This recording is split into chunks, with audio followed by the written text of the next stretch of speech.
আসসালামু আলাইকুম রহমতুল্লাহি বারাকাতু।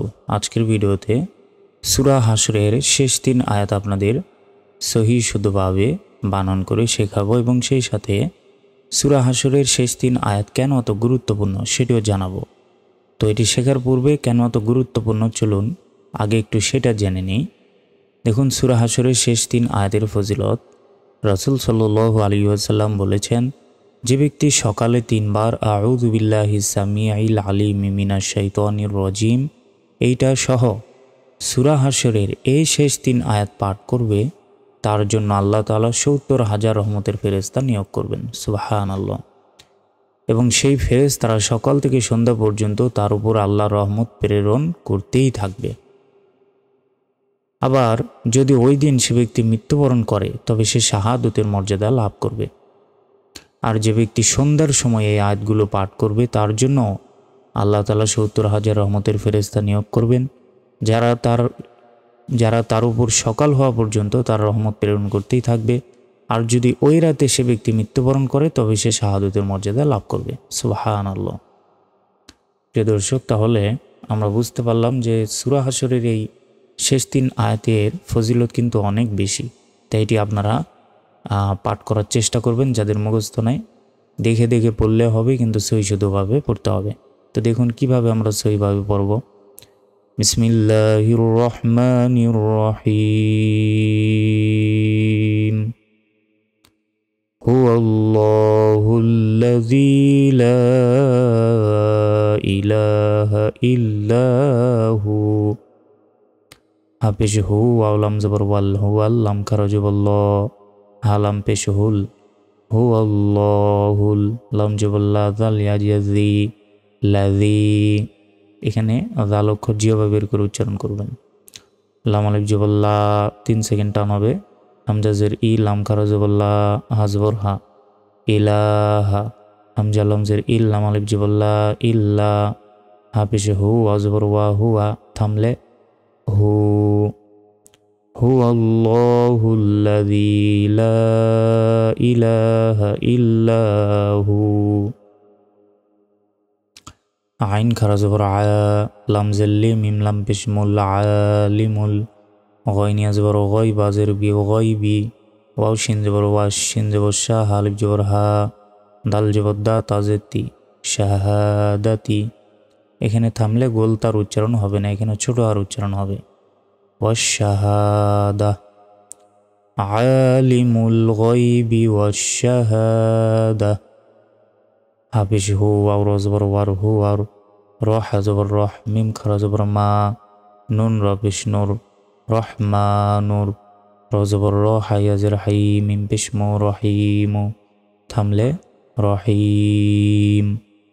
হুয়ার রহমানুর রহিম।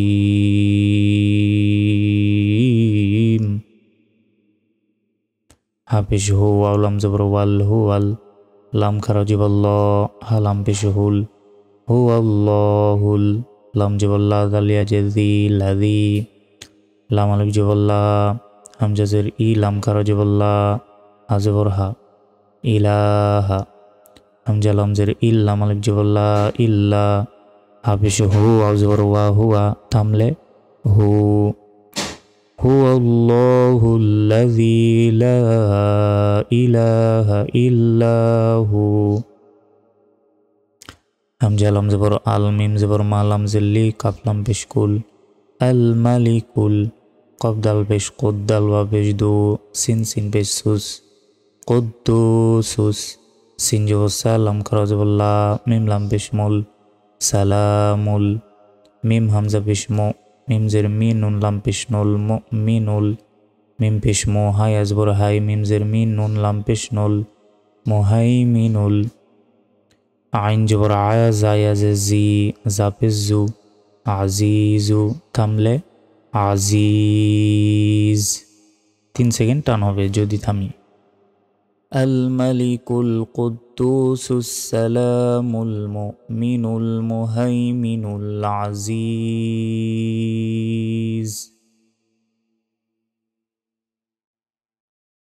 হামজা লাম জবর আল জিম বা জবর জাব বা আলিফ জবর বা র লাম পেশ রুল আল জাব্বারুল মিম পেশ মো তা জবর তা কাব্বা জবর কাব্বা জের বি র পেশ রু মুতাকাব্বিরু থামলে মুতাকাব্বির আল জাব্বারুল মুতাকাব্বির সিন বা পেশ সুব হা খারা জবর হা নুন লাম জবর নাল সুবহানাল লাম খারা জবর ল হাজির হি সুবহানাল্লাহি আইন মিম জবর আম মিম আলিফ জবর মা ইয়াশিন পেশ ইউশ রজের রি কাপুয়া পেশ কু নুন জবর না ইউশরিকুনা থামলে ইউশরিকুন সুবহানাল্লাহি আম্মা ইউশরিকুন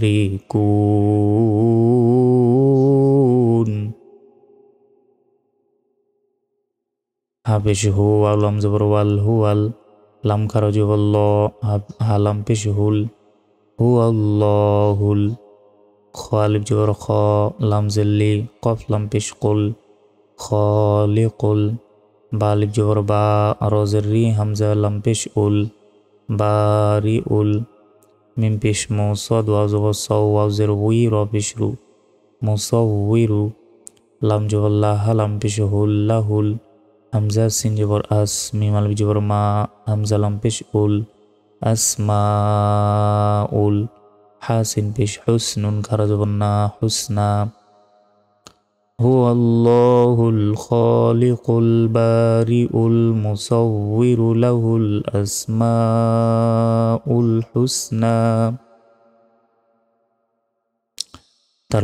তারপর ইয়া পেশ ইউ সিন বা জবর সাব বা জের বি ইউসাব্বিহা পেশ হু ইউসাব্বিহু লাম জবর লা হাউলটা পেশ হু লাহু মিম আলিফ জবর মা ফা সিন জের ফিস সিন জবর সা মিম খারা জবর মা ওয়াও খারা জবর ওয়া তাজেতি সামাওয়াতি ওয়াও লাম জবর ওয়াল হামজা র জবর আরু দজ্জে দুই ওয়াল আরু দুই থামলে ওয়াল আরদ ইউসাব্বিহু লাহু মা ফিস সামাওয়াতি ওয়াল আরদ ওয়াও জবর ওয়া হাফেশ হু ওয়াও লাম জবর ওয়াল ওয়া হুয়াল আইন জবর আ জায়াজে জি জালাম পেশ জুল আজিজুল হাজবর হা কাফিয়া জের কি মিম পেশ মো হাকিমু থামলে হাকিম ওয়াহুয়াল আজিজুল হাকিম।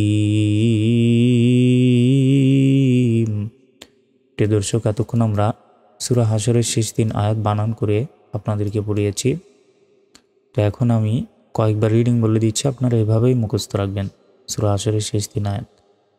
বিসমিল্লাহির রহমানির রহিম।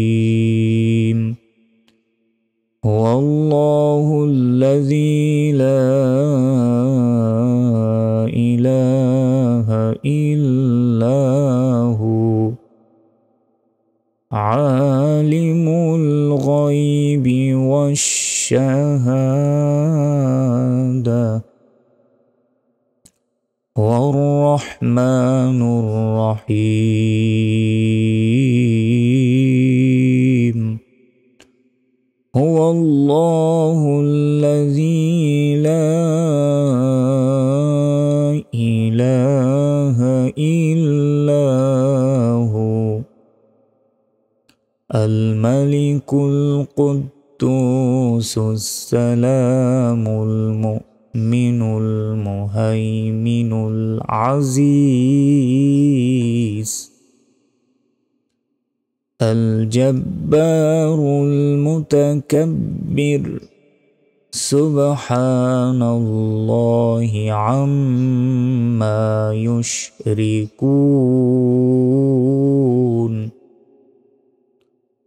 هو الله الخالق البارئ المصور له الأسماء الحسنى يسبح له ما في السماوات والأرض وهو العزيز الحكيم.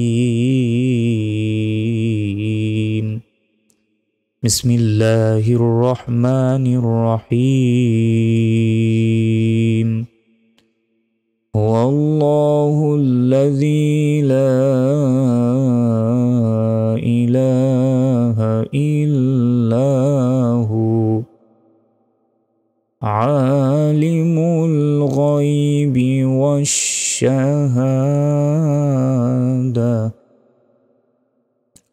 والرحمن الرحيم.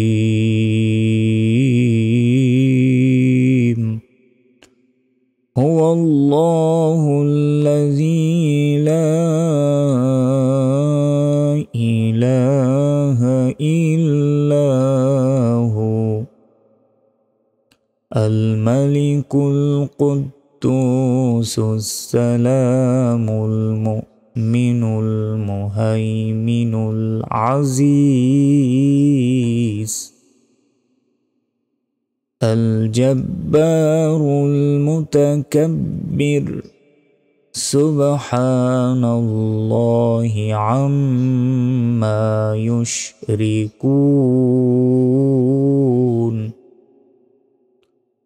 هو الله الخالق البارئ المصور له الأسماء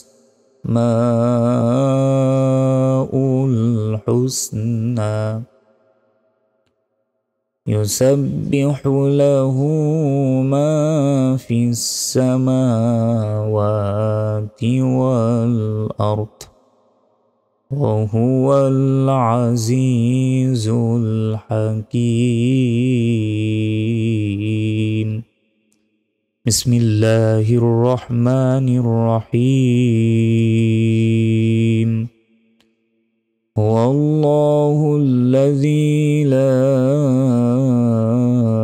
إله إلا هو عالم الغيب والشهادة